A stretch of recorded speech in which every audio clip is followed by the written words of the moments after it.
Capitalism is really just triggering you so many ways to give you a sense that your self-worth is really a function of how much money you spend on yourself.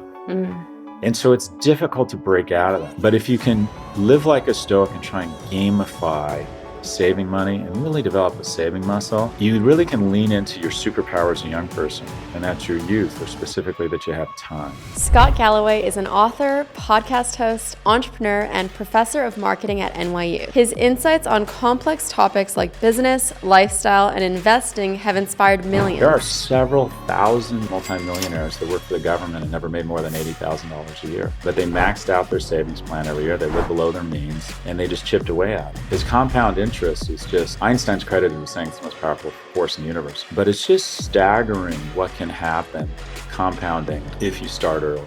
Hey everyone, it's Erica. In this episode, you'll discover what Scott says about how to invest without ever losing your money. He literally gives the guaranteed formula and the hidden superpower we all have to maximize our money. All you have to do is know how to use it, and we're going to show you exactly that in this episode. But before we dive in, there's something that you should know. I don't know if you've noticed, but when you look around, you see more and more people who've learned how to comfortably retire in their 40s and 50s. And then there are people who are forced to work in their 60s and 70s because they can't afford to retire. So the question is, what are those who are set on a path to retire early doing that those who can't afford to retire are not doing? And this distinction is what makes all the difference. Those who achieve worry-free retirement don't just get lucky, rely on savings, or ignore the power of compound interest. And those who are still struggling in their 60s and 70s might be in this position because they only relied on savings, kept their money in a bank account, and never learned about investing. And it's not their fault because most of us were never taught how to manage our money. And the thing is, most of those who are able to retire early and comfortably did one thing differently. And that one thing allowed them to get to a place where they never have to worry about money again. And that was to invest their money. Now, the problem is most people don't invest. And the reason is because they're afraid. And I remember exactly how it felt to be afraid. In fact, I remember Googling how to invest and getting so overwhelmed with all the choices. I didn't know who to trust, and I worried so much about making mistakes that I decided to put off investing that year and for years after that. I desperately needed someone to guide me. And because I remember how it felt to be lost and overwhelmed, and because I don't want you to push off investing for another year and lose out on all that growth that you could have experienced during that time like I did, I've created a 5-day investing challenge. During this challenge, I'll show you the same method I've used to create my portfolio, and anyone can use it too, even if they don't know anything about investing. I'll be there to guide you step by step through what investing is and how to actually do it. We'll go through everything from how to open the account to how much money to invest, what to invest in, and so much more, so that you can gain the same advantage as those who retire early and learn how to use the power of compound interest so you can secure a worry-free retirement. The challenge is completely free to join. All you need to do is go to erica.com/start and you can secure your spot. This is the first time we're offering such an interactive experience during which you'll have access to me for 5 days, so that when you start investing, you'll be doing it the right way without making the mistakes most people make when they start. And the thing is, you can join this challenge even if you only have $10 to invest. Because it doesn't matter how much money you have to start with. What really matters is how much time it has to grow. The more time you have, the more money you make. And while the best time to start was a year ago, the second best time is today. This is why I'm hosting this challenge, so that by the end of the 5 days, you'll become a confident investor and know exactly how to create a path to generational wealth for you and your family. You really don't want to miss out on this one because I don't know when I'll host this challenge again. We're starting off on Monday, April 29th, and that's when I'll show you the number one mistake most people make that causes them to lose money, even before they start investing. This means the deadline to sign up for this challenge is Sunday, April 28th at 11:59 p.m. Pacific time. So make sure you secure your spot and get free access today. Again, that's erica.com/start, erika.com/start, START. I'll also put the link in the description. See you inside. I'm Erica Kohlberg, and you're listening to the Erica Taught Me podcast. So a lot of people are looking for a formula for wealth. Mm-hmm. How do I get wealthy quickly? And you've actually distilled it down to a formula. It is wealth equals focus plus stoicism times time times diversification. So can you explain that to me like I am 15? Sure. So first off, I think I know how to get you rich. That's the good news. The bad news is the answer is slowly. I don't have a recipe or a tried and true recipe for getting rich quick. And unfortunately, I think anyone who is pitching you on getting rich quick is not being genuine with you. You can take a massive amount of risk and go all in on Solana or, NVIDIA call options, but you're just taking an enormous risk. It's also a decent way to get much less rich quickly. So anyways, the algorithm or the equation is, let's start with focus. I think your 20s or even your 30s are about finding your talent, not necessarily finding your passion, because I think young people oftentimes mistake hobbies for passions, and they think, okay, I really like being a DJ, or I'm really into fashion, or I want to open a restaurant. And typically the places young people go when someone tells them to follow their passion are exceptionally low employment, low wage industries, because they have such an overabundance of human capital. And that is, well, I really want to be involved in sports. Unless you're the 0.0001% of the people who are on the field, it's actually a very low-paying, difficult industry. I want to be in fashion. The number of people who break through and actually make a living in fashion. I want to be an actor. The best 80,000 actors are in the SAG-AFTRA union. And of those top talented actors, 12% make more than $23,000 a year. So these industries are difficult places to make money. So what I suggest is find your talent, what you're really good at, in an industry where there's more than a 90% employment rate. People say, well, that's drudgery. You're telling me not to like my job. And generally what you find is that when people are really good at something and they have a shot at being great at it, and then they invest the requisite 10,000 hours, patience, maturity to endure the bullshit and injustices that are just common in the workplace, that if they can overcome those things and they can become great at it, top 10%, maybe even top 1%, it doesn't matter what it is. Being really great at anything and the accoutrements of that, money, prestige, camaraderie, people are interested in you, relevance, will make you passionate about whatever it is. So kids don't grow up thinking, I want to be a tax lawyer. But the most sophisticated, thoughtful tax lawyers who get the certification, figure out the tax code, can advise corporations and wealthy people on how to navigate a 4,000-page tax code. They fly private. They have a larger selection set of mates. People find their jokes funnier than they are. They have influence over local politics. And that makes them really passionate about tax law. So I think passion is a function of being great at something that people reward you for being great. So your job in your 20s is not to follow your passion. It's to find your talent and then having an honest conversation about what's going to be really required in terms of trade-offs to be in the top 10 or 1%. And once you're there, you've sort of, okay, you got the first part down. If you're lucky enough to do that, and most people can do it, most of the people I meet do have a talent that they could potentially be in the top 10% or top 1%. Then it's a function of a few things. One, the first thing is stoicism, and that is essentially trying to figure out a way to separate the emotional reward of things and develop a savings muscle. When I was in college, every summer I had to save $3,300 or I wasn't going back to UCLA. I needed to pay my fraternity bills, which had racked up. I lived in the fraternity, and my tuition. So if I didn't get $3,300 from working in 12 weeks, I wasn't going back to college. So I used to gamify it. And there was a group of about 5 or 6 of us in the fraternity who were kind of in the same spot. We didn't, the majority of the guys were being sponsored by their parents. They had wealthy parents. But there was a group of us that didn't have any money. And so we would bind together in the summer and we would gamify it. And we would literally every day write down on a whiteboard how much money we'd spent. And we would try and, who can spend the least amount of money. It was kind of fun. And I got to a point, I spent 11 weeks and I lived on $73 a week. And granted, this is 30 years ago, 40 now. But I lived on top ramen, bananas, and milk. And then every Sunday, I would take a coupon and go into Westwood with the entire crew team to this tacky restaurant that's since gone out of business called the Sizzler. And it was $4.99 for all you can eat.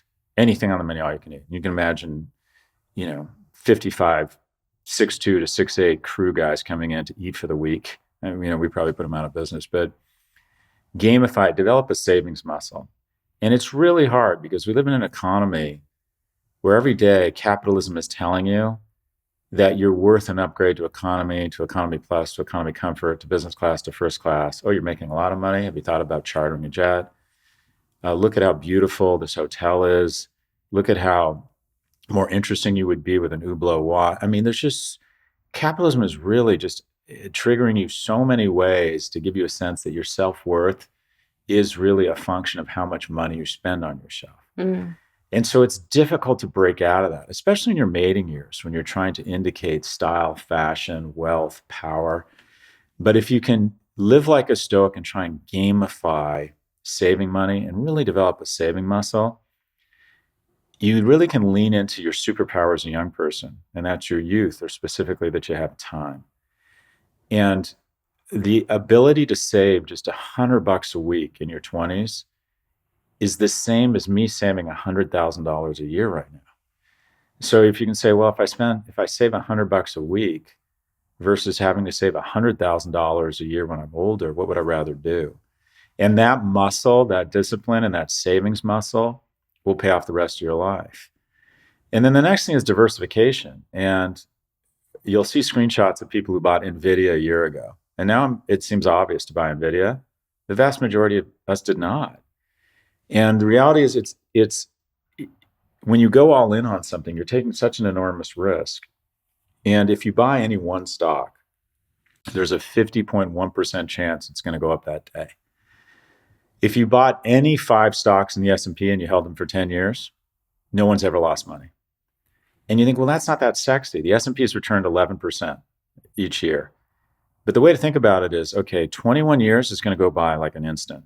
If you just buy S&P, SPY, index funds, that means in 21 years, assuming the S&P continues to do what it's done for the last 100 years, you're going to increase your money by 8-fold. So 11% doesn't sound good, but 11% over 21 years is 8x your money. So you want to diversify. You don't want to try and pretend you can find the needle in the haystack. It's very difficult. Last year of the S&P 500, a banner year, up 24%. So if you've been in an index fund, you'd be up 24%. But you see NVIDIA and you're like, well, that's up 400%. I'm going to buy stocks. I'm smart. I can figure it out. But if there's only 7 stocks who are responsible for 70% of the returns, realistically, that means there's slightly more than a 1 in 100 chance you owned any one of those stocks. And we're rear view looking. We think, oh, we're smart. We'll figure. Well, not really. I could have made a big argument for why NVIDIA was overvalued last year and you should get nowhere near it. And it was up 300 or 400%. And essentially, diversification is your Kevlar. And that is, if you lose a little bit of money and you pick the wrong, if one stock goes down, you're okay. So the number one question I get is from young mothers asking about their sons. But the number 2 question I get is from young men asking, is it too late to invest in NVIDIA? And what I tell them is I could make a really strong argument that it's not. I can make an equally strong argument that, don't get near it. Nobody knows. But the kind of advice I would give it without dodging the question is buy the entire S&P or an index fund, because index funds are weighted.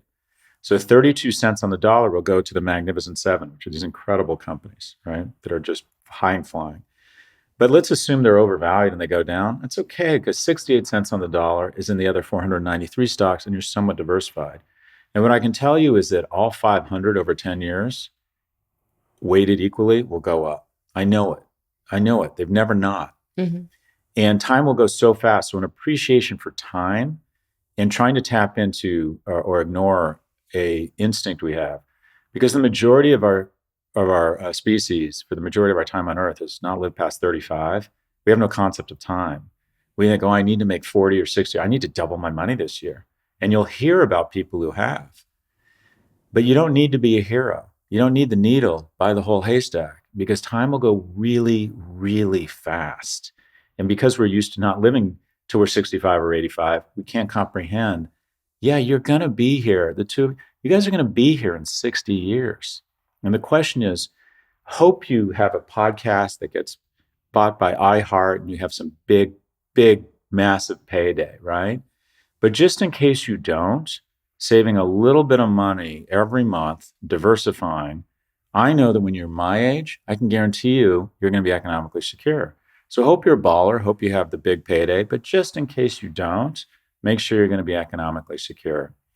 So it's essentially, okay, we got focus, then we're going to look at diversification, then we're going to look at time, and we're going to essentially, that's kind of the way to sort of ensure you're going to have some level of economic security.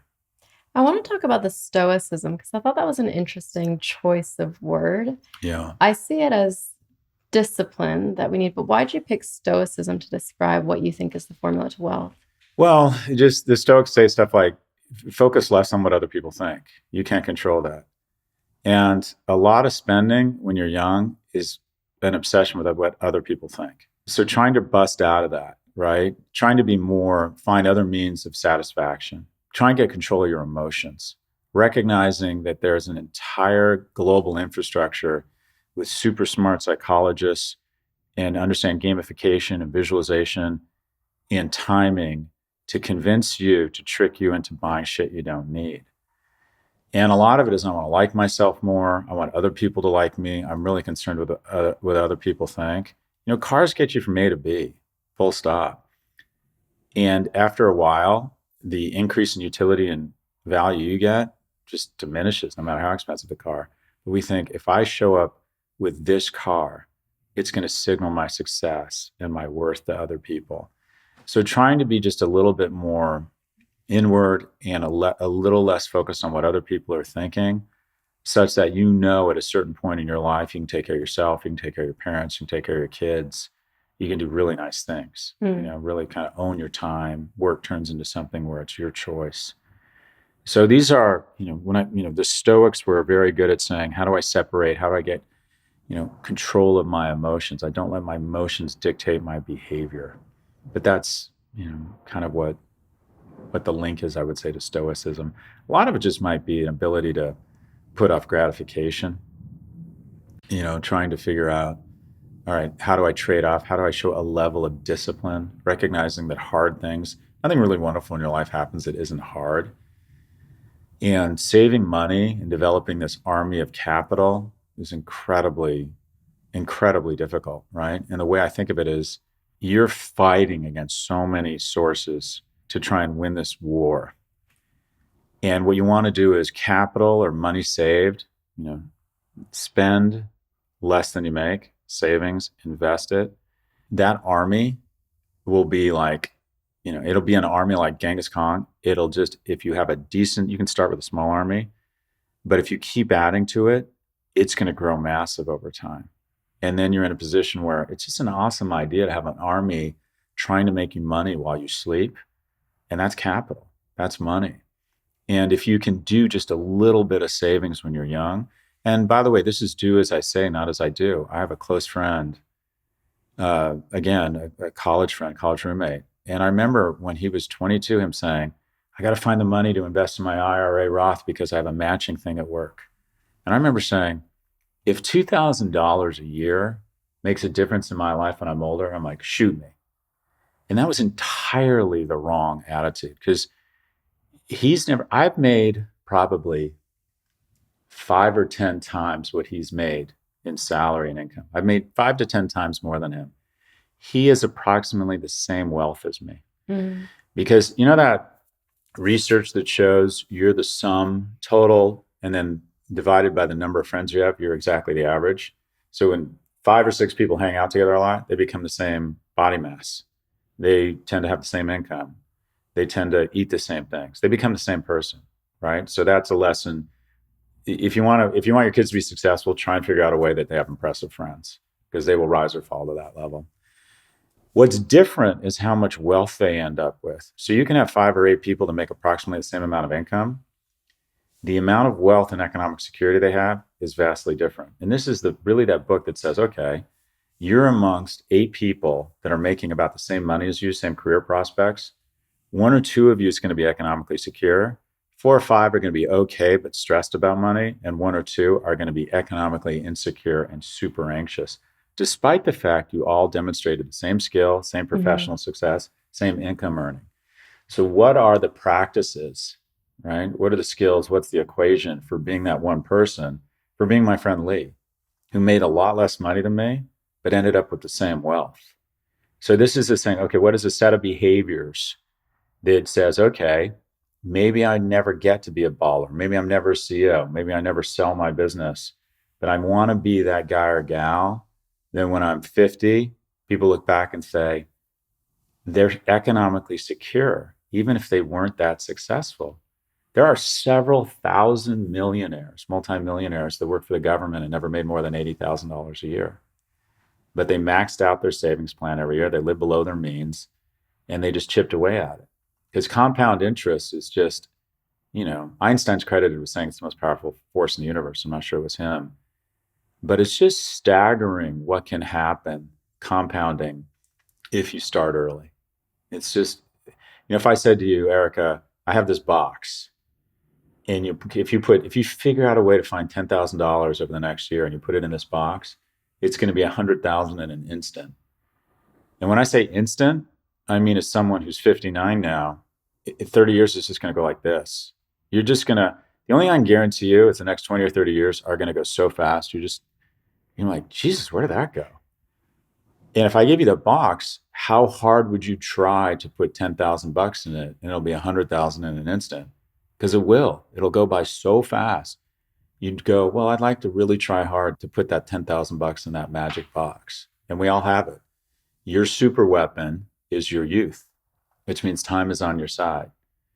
So it sounds trite, but that compounding, that putting that army of capital to work, I also think it's really important. I mean, it's obviously important for women that they're economically secure, but young men are struggling to find mates their age. 2 in 3 women, excuse me, have a boyfriend under the age of 30. It's 1 in 3 men. And men fall under the impression that, okay, I need to have a fancy car and flash clothes and buy the bottle at bottle service. What's really attractive to women is a guy with a plan. And I'm disciplined. I'm trying to save money to buy a house. And I bought a house. And I'm 32 and I have my second house because I'm renting out the first one. That is really sexy. That is really, if you're looking for a long-term partner, a woman, and this sounds sexist, but I am a sexist. There's different criteria in mating. 75% of women say economic viability is super important in a mate. It's like 22% of men. Men basically don't care how much money women make. And I'm not saying it's not important that women be economically secure. It is.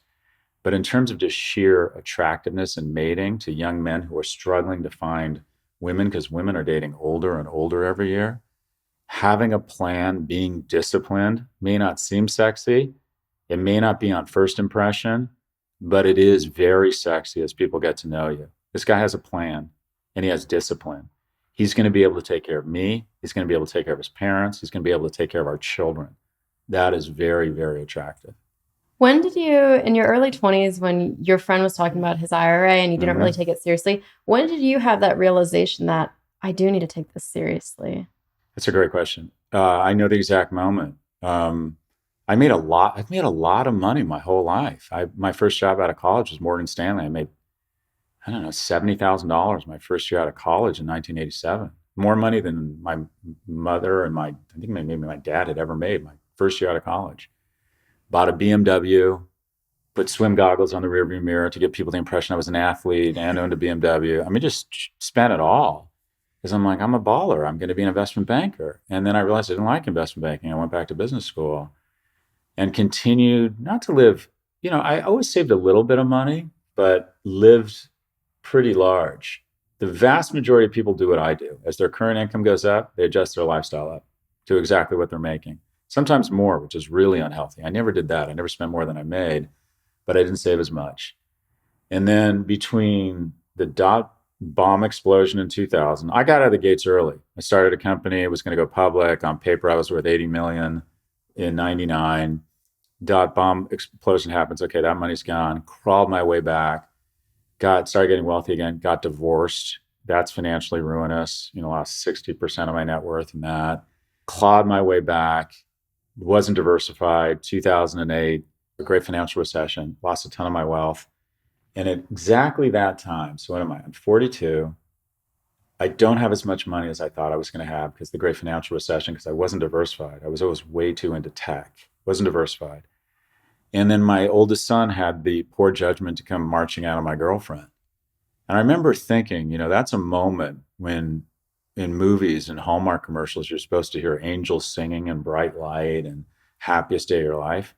I was so nauseous and freaked out. It was not an enjoyable experience for me. And the reason why I was like, I don't have the money I thought I would have.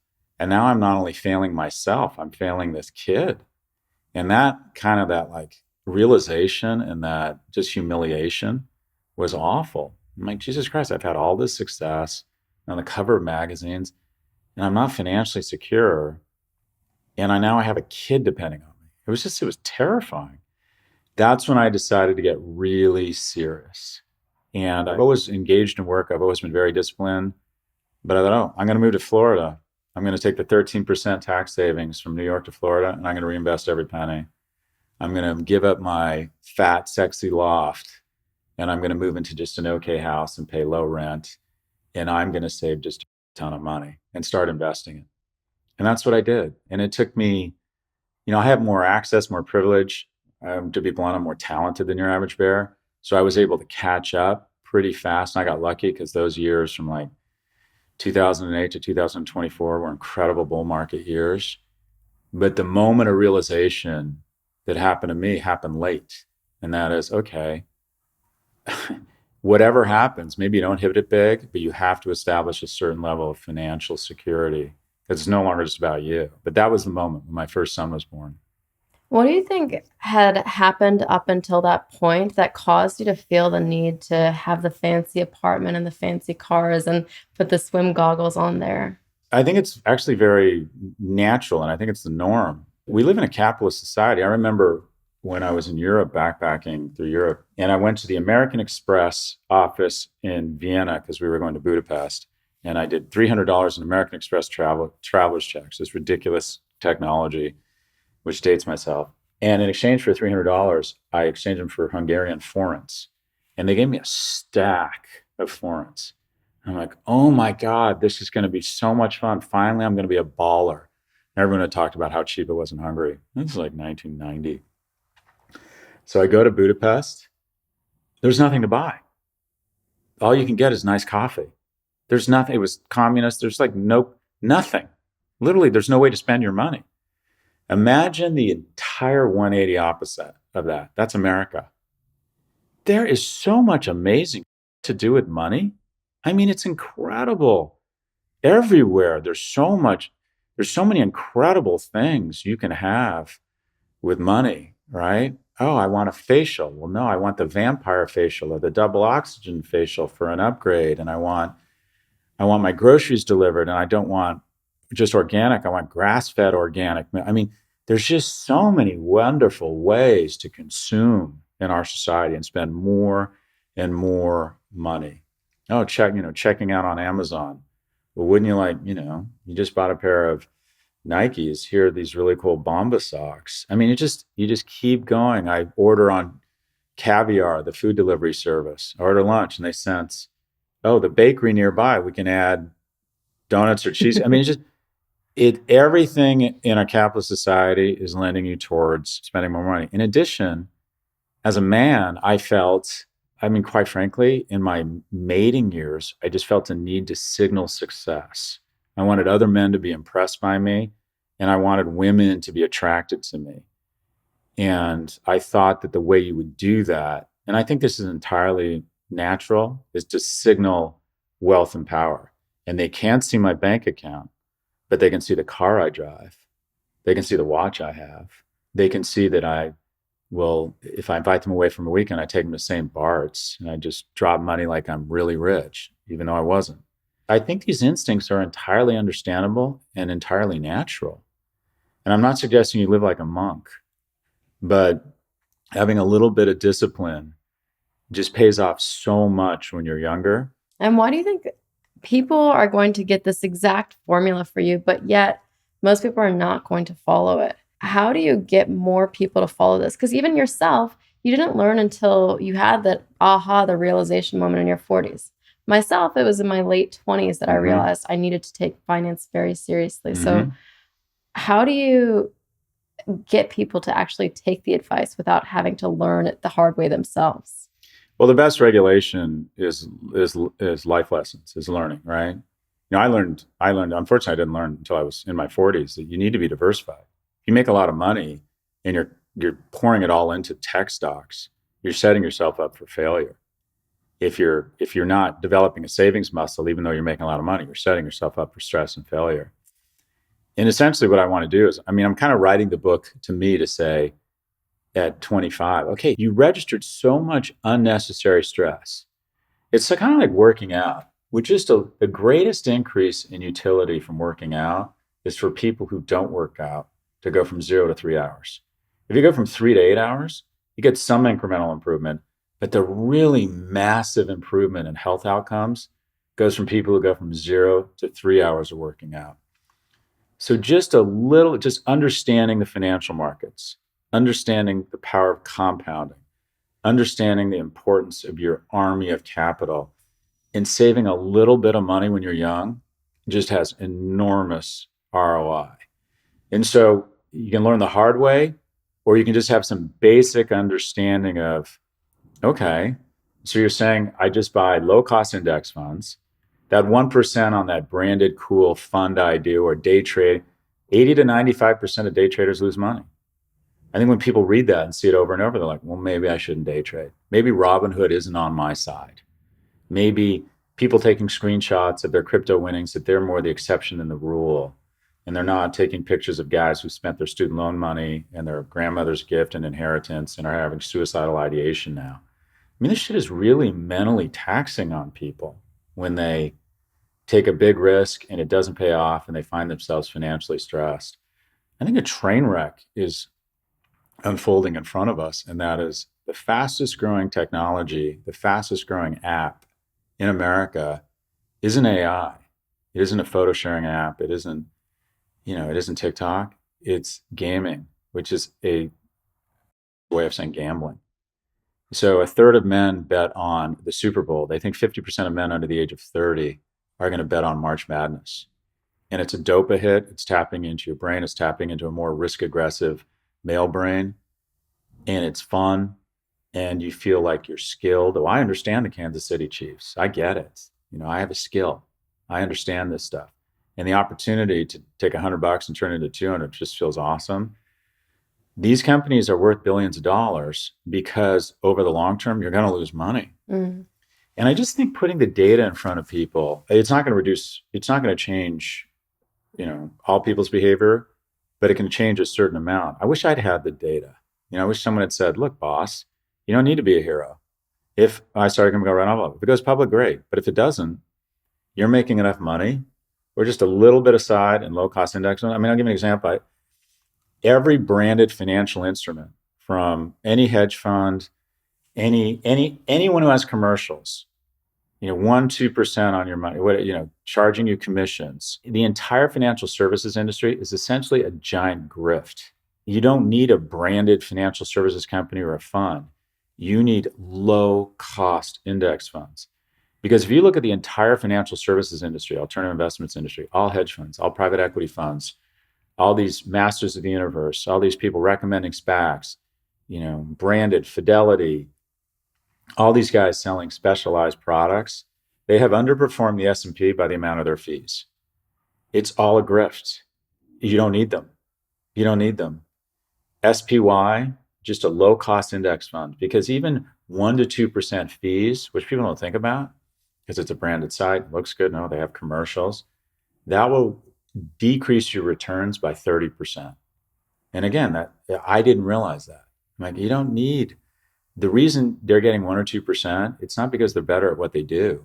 They might help you diversify, but almost every piece of financial research shows that low cost index funds are the kind of the best way to, in dollar costing in, or it's the best way to get kind of wealthy, slowly, but with a reasonable amount of certainty. And even Warren Buffett in his annual shareholders letter said in his will, he's going to say 90% goes to low-cost S&P 500 index funds. I mean, here's the thing. Berkshire Hathaway isn't a hedge fund. It's an insurance company that makes tens of billions of dollars in insurance. It's an amazing business. And then he immediately starts diversifying by creating kind of what I'll call the S&P 50, not the S&P 500. He buys big, trusted, great companies.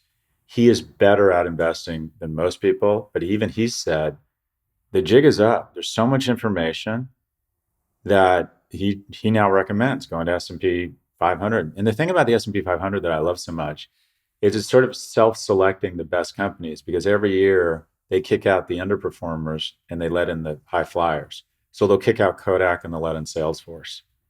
And so they're kind of doing somewhat active management a little bit for you, but it's massively diversified. And I mean, and also just going back to Stoicism, you're going to be down, ignore it, because over the long term, and if you're a young person, long term is going to feel like short term. You know, the natural trajectory of the market is up and to the right. But yeah, he's basically said the most successful investor in the world. I don't know if you saw that study. He challenged anyone to compete against bet. And everyone gave up before the bet was over. Like, okay, you're right. We can't do it. Can you explain that maybe for people who don't know the bet? I think it was 10 or 20 years ago. He said, anyone who can outperform the S&P, I'll bet you $1 million who can. And this hedge fund took the bet. And the hedge fund was way up, then way down, then way up. And the S&P just kept plodding up. Some down years, but mostly up, not a lot. Compounding took over. And I think he said over 10 years and 6 or 7 years into it, the hedge fund said, I'm throwing in the towel. I can't beat the S&P. And it's just, I mean, if you, especially in the last couple of years, where there's been some incredible high flyers, but you wouldn't know it, but they've dragged the entire S&P up. You've just been better off buying these low cost index funds. When you were researching for the book, what data point that you found shocked you the most that really changed your perception or your perspective of that thing? I mean, there's a few things. If you buy 5 stocks in the S&P, any 5 stocks, and hold on to them for 10 years, no one's ever lost money. That really shocked me. I mean, the compound, everyone knows it, but when you actually see the numbers around compound interest over years, I mean, if something's growing 11% a year, in 21 years, you're up 8x. I mean, that to me was dramatic.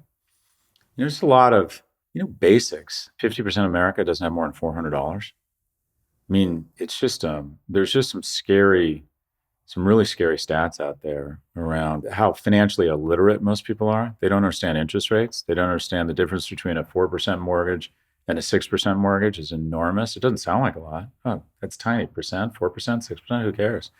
That's the difference between being able to send your kids to college or not. Yeah. So I just think the kind of the basic boring stuff, I think was pretty shocking. I would say that a lot of investing kind of lends itself more to the female brain than the male brain. Males are more risk aggressive, so they're more likely to believe I should buy GameStop or I have insight into some stock.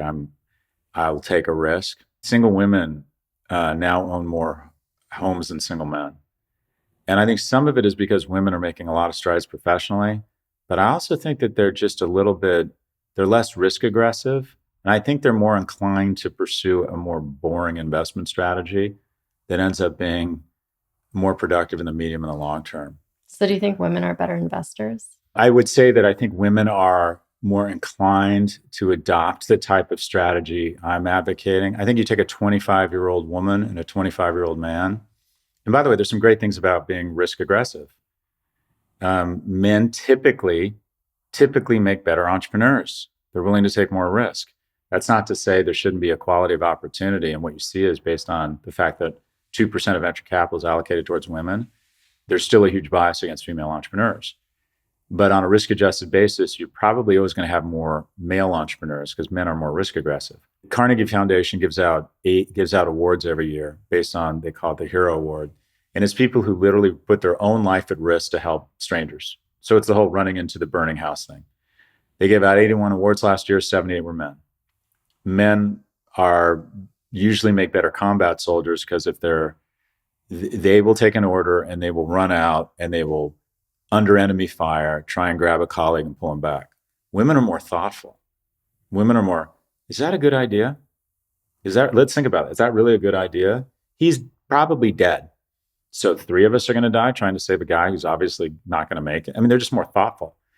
That has huge upsides. And the chocolate and peanut butter of couples is usually, and it doesn't necessarily have to be the person born as a man or born as a woman, but it's usually a cocktail along the following. One is more visionary and risk aggressive and wants to push the comfort zone of their partner's risk-taking ability. And one is more thoughtful and practical and saying, yeah, it's okay. It's a great opportunity, but let's put 10% of our net worth into it, not 80. What if it doesn't go right? We can't afford that house. Let's not borrow. Let's not find a house that we can get. Let's put 20% down. And sometimes it can be the husband that's more risk averse, but that combination is really productive. Those are the best kind of couples.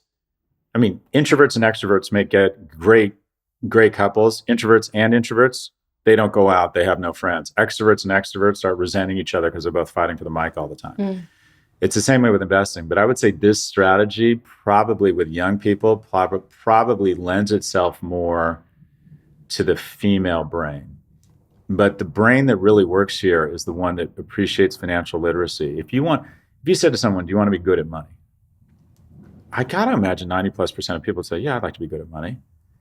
Well, if you wanted to be really good at tennis, what would you do? I'd play a lot of tennis and I'd learn about it. Well, do you understand the difference between fixed income and equity investments? No. Well, then you're not good at money. You have to have a certain level of, I never thought to refinance my mortgage when I was your age, right? You should be thinking that way. Oh, interest rates have gone down. Can I refinance my mortgage? Right? Oh, maxing out my retirement fund, tax advantage. What would happen if we can do remote work? You need to understand a certain amount of base. If you want to be good at money, you have to understand at least how the game is played and kind of the instruments of the game. Like what is a baseball bat? What is a basketball? What happens? What are the rules of this game?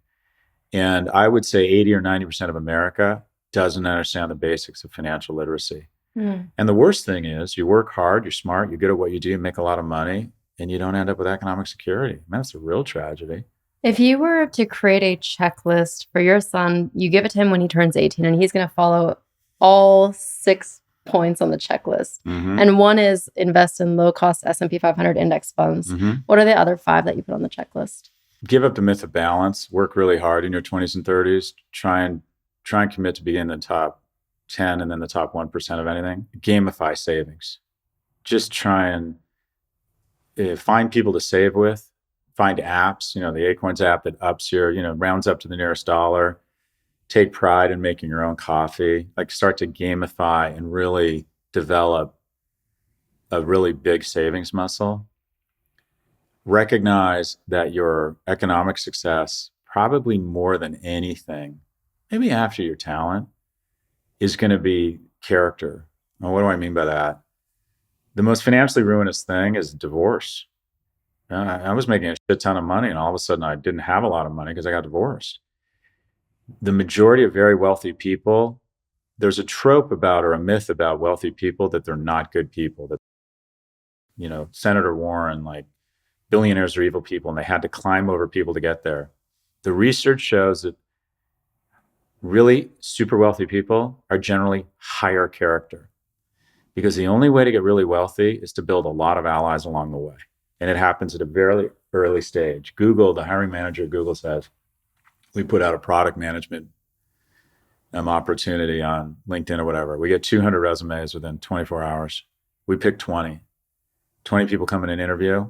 And about 80% of the time, the person we give the job to was the person who was referred to us internally by one of their friends. So your ability to have opportunities when you're young is a function of your friend network. So making a real effort to be a nice, interesting, rewarding friend is going to help you professionally when you're young. You need to be social. You need to be a really good friend. And then along the way you get really wealthy is people trust you think you're a good person, and quite frankly, want to help you. They want to start businesses with you. They want to promote you. Remote work is a disaster for young people. You're 38% more likely to get a promotion or a raise when you're in the office at least 3 days a week, because the person deciding the promotion, the decider, will have 2 or 3 people that are qualified. All 3 of these people would be fine in this role. The person who gets the job is the person they have the best relationship with. And relationships are a function of proximity.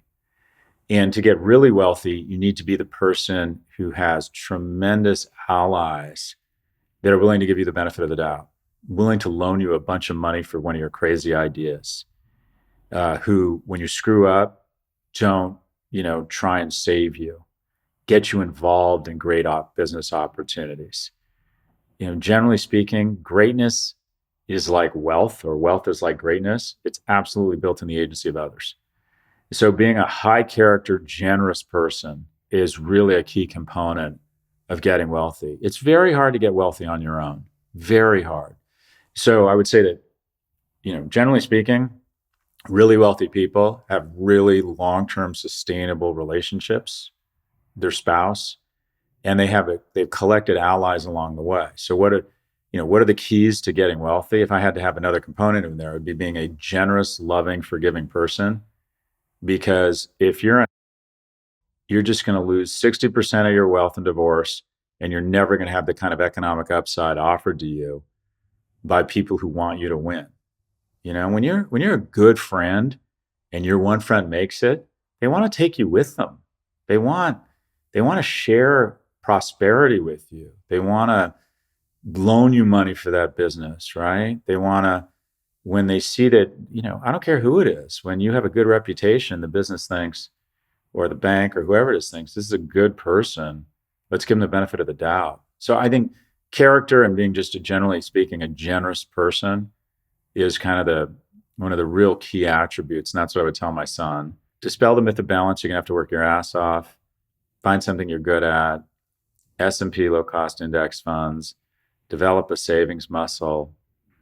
The other thing I would say is that my favorite saying is, and this applies to investing as well, nothing's ever as good or as bad as it seems.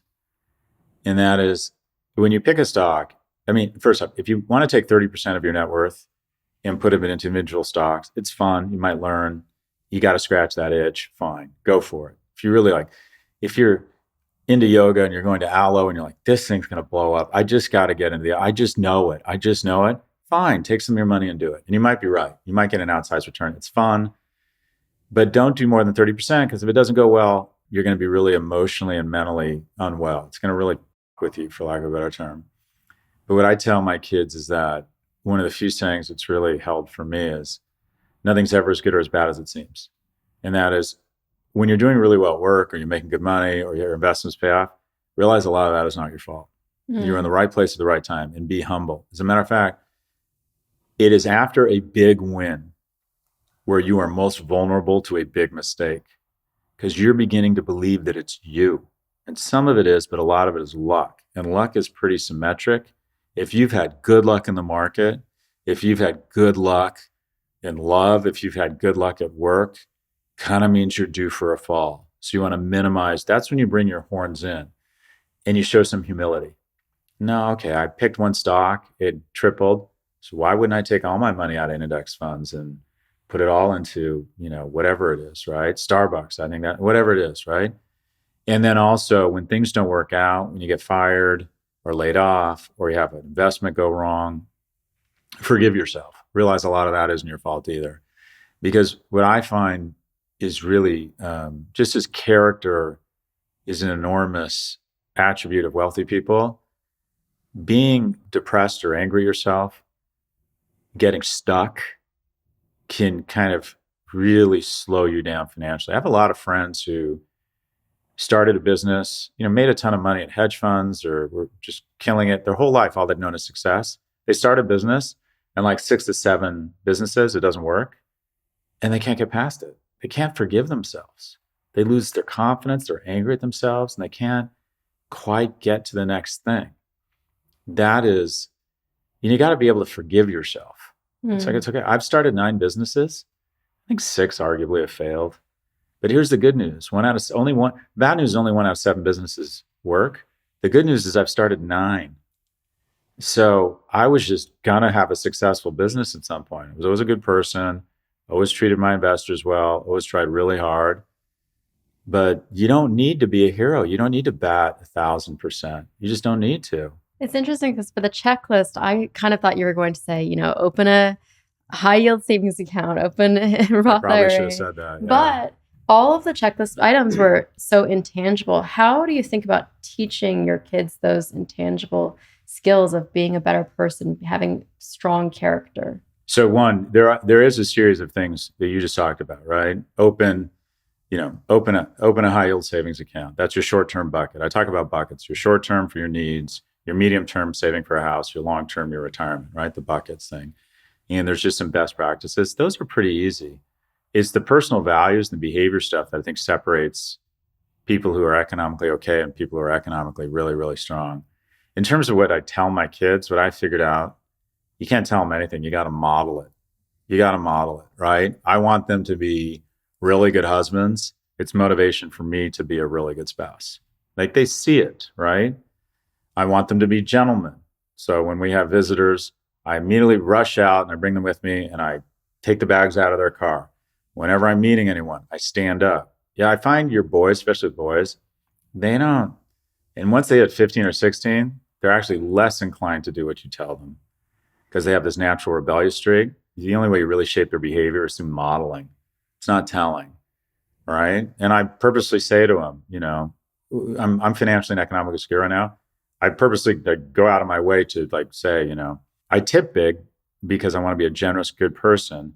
But at the same time, I will say to them, oh, we're not going to stay at this hotel because it's too expensive. And it's just so much of it is in the batter, though. So this is kind of taking a turn, but I'm curious. You've been a public figure for so long. People really admire you and people criticize you. Yep. What piece of criticism have you received that actually had a big impact on you and maybe caused you to shift the way you thought about things? I get a lot, but the first is, it's not one thing, but the first is this woman, Lynn Alden, who's actually an investment advisor and just this really impressive, intelligent young woman. She wrote something that really moved me. She said, think of your critics as people and try and learn from them. Or think of your enemies as people, try and learn from them, but don't think of yourself as their enemy.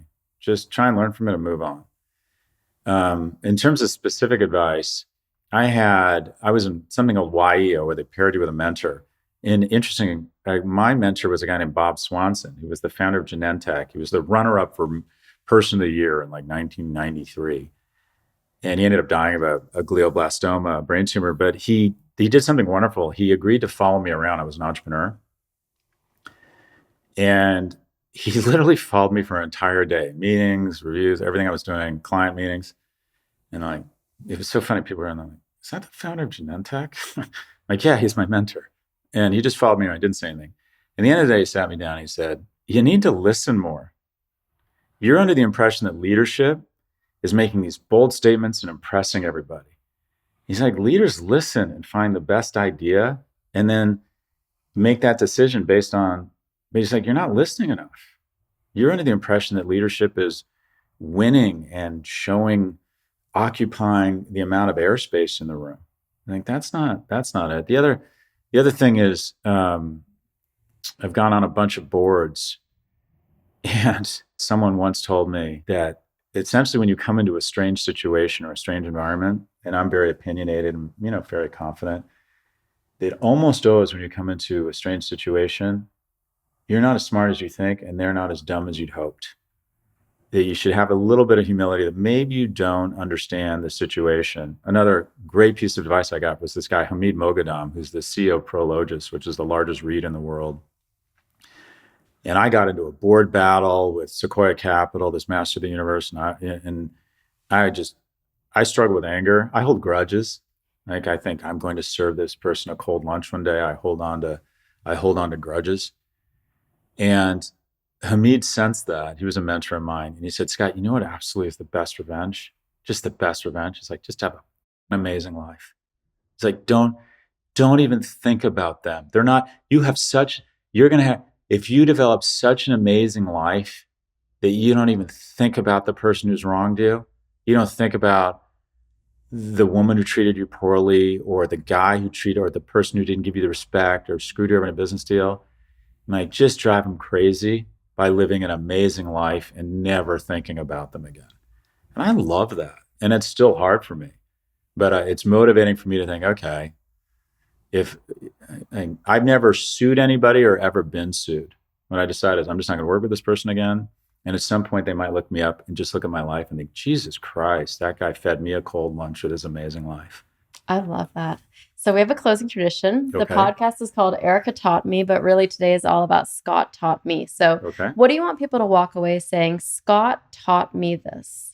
The key to building wealth is a series of practices that are pretty easy, right? Spending less than you make, letting compound interest take over, invest in low-cost index funds. But the real differentiation, the key to building real wealth, is trying to be a generous, loving, and forgiving person. That real wealth is built in relationships. People who want you to win. That's what's going to get you really wealthy. And so you can find a lot of obvious advice around great financial metrics, but the stuff that people don't speak enough about is that the best thing you can do to establish real wealth is to be a high character, generous person. Beautiful. Thank you so much. Thank you. Thanks, guys. Hey guys, so Scott just gave you the key to wealth, which I completely agree with. This key is letting compound interest take over and investing in low-cost index funds.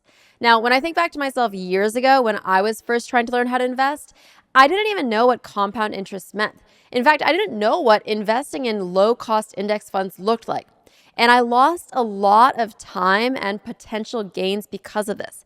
And I don't want this to happen to you because I know how it can be. You listen to this episode, you're super excited, but then when it comes to take action, it's confusing. What does investing in low-cost index funds mean? What does compound interest mean? And because of this, I created this 5-day investing challenge that we talked about earlier so that you are able to take action. So if you're ready to take action and grab your key to wealth, then today is the day to take action because the last day to sign up for this challenge is Sunday, April 28th at 11:59 p.m. Pacific time.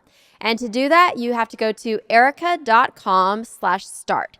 erika.com/start. Start is spelled START.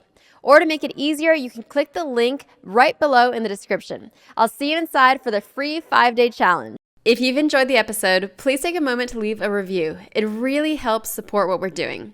Thanks for listening, and I'll talk to you next Tuesday on a brand new episode of Erica Taught Me.